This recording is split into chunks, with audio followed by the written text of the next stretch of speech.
Assalamualaikum warahmatullahi wabarakatuh. Salam sejahtera bagi kita semua. Salam Om Swastiastu, Namo Buddhaya, salam kebajikan. Perkenalkan, nama saya Bayu Angga Prasetyo. Saya dari Prodi Ilmu Politik, jurusan Politik dan Kewarganegaraan, Fakultas Ilmu Sosial, Universitas Negeri Semarang dengan NIM 33124210009. Di sini saya akan menyampaikan sebuah pendapat. Andai saya menjadi seorang bupati Kabupaten Cirebon dalam rangka memenuhi tugas ujian tengah semester mata kuliah organisasi dan kepemimpinan. Menjadi seorang pemimpin, apalagi memimpin sebuah daerah, bukanlah hal yang mudah untuk dilakukan. Semua orang bisa menjadi seorang kepala daerah, tapi untuk dikatakan mampu dan layak, saya rasa sangat sulit untuk sesuai dengan kriteria tersebut. Menjadi seorang kepala daerah tidak bisa dilakukan hanya karena mendapatkan wangsit lewat mimpi semalam. Tetapi perlu adanya niat dan persiapan yang kuat, baik dari pengetahuan, kemampuan, pengalaman, dan sebagainya.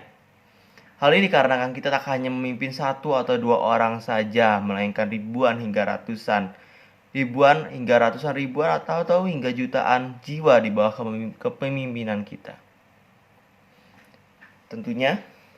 Tentunya ketika saya menjadi seorang pemimpin, akankah saya memimpin secara otoriter atau bijaksana? Semua pemimpin memiliki idealismenya masing-masing. Dan memimpin dengan tanda kutip harus bisa bertanggung jawab akan apa yang dipimpinnya, karena sejatinya sebuah daerah akan berkembang atau tertinggal tergantung dari pemimpinnya itu sendiri. Lantas kemudian, andai saya menjadi seorang bupati Kabupaten Cirebon, apa yang akan saya lakukan? Yang pertama, saya akan menempatkan diri saya sebagai seorang pemimpin yang mau memimpin. Dan tidak hanya sekedar kampanye, pemilu, menang, dapat jabatan, dapat uang, selesai, lalu meninggalkan seabrek program kerja tidak pernah selesai. Sebab yang diperlukan bagi sebuah daerah adalah pemimpin yang memimpin daerahnya, pemimpin yang mau memajukan daerahnya dengan niat, bukan hanya kepentingan kelompok dan kepentingan pribadi belaka. Kedua, saya akan memajukan program kerja pemimpin sebelumnya agar tetap berjalan dan tidak berhenti.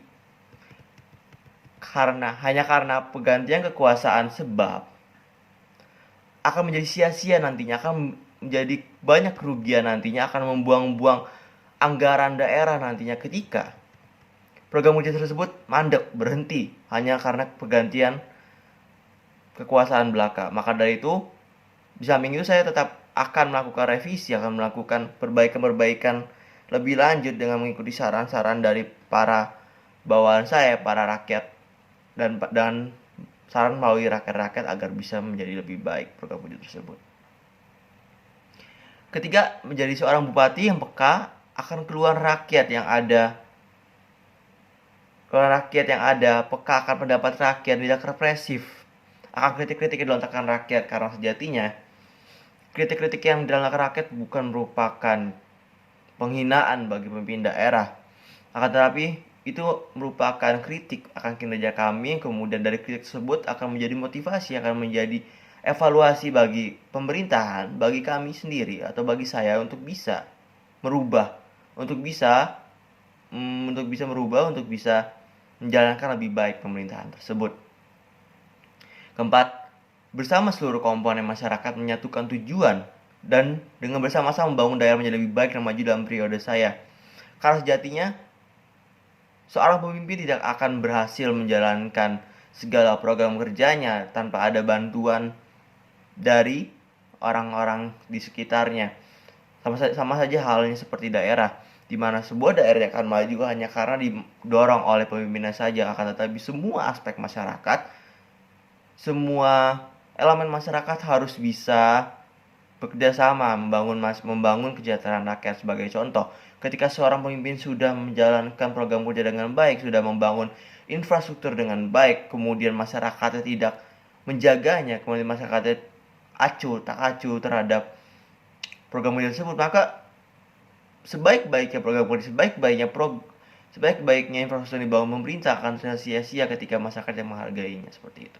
Oke, kemudian yang kelima, Saya akan merangkul para pemuda, para elemen-elemen pemuda untuk bisa berprestasi, untuk bisa terjun langsung ke negara dalam melaksanakan hal positif guna bisa berguna bagi daerah, guna bisa memajukan nama daerah yang dimana saya sebagai kepala pemerintah, sebagai bupati tidak hanya mengharapkan hasil mereka, tidak hanya seperti oh daerah saya berprestasi nih karena ada itu bla bla bla, tapi juga saya akan mendukung, akan selalu mensupport mereka, baik mensupport mereka untuk berproses, baik dari dukungan moral maupun material kepada mereka.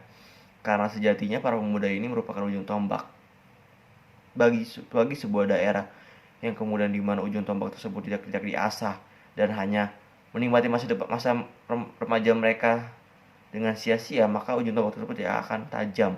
Maka dari itu, para pemuda ini perlulah diasah dengan prestasi, dengan kebermanfaatan mereka untuk daerah, sehingga kemudian ujung tombak tersebut akan panjang, akan tajam untuk bisa memajukan daerah.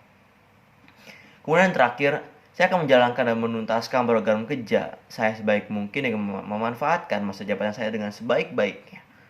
Agar ketika jabatan saya sudah selesai, yang saya tinggalkan adalah kebanggaan dan kemajuan, bukannya program kerja gagal dan belum selesai yang menumpuk. Yang kemudian dari program kerja yang menumpuk tersebut akan membebani para pemimpin berikutnya, sehingga akan menjadi sebuah mata rantai yang tidak akan ada habisnya. Seperti itu. Sekian dari saya. Saya harap dengan tugas ini saya bisa mendapatkan nilai yang memuaskan. Wassalamualaikum warahmatullahi wabarakatuh.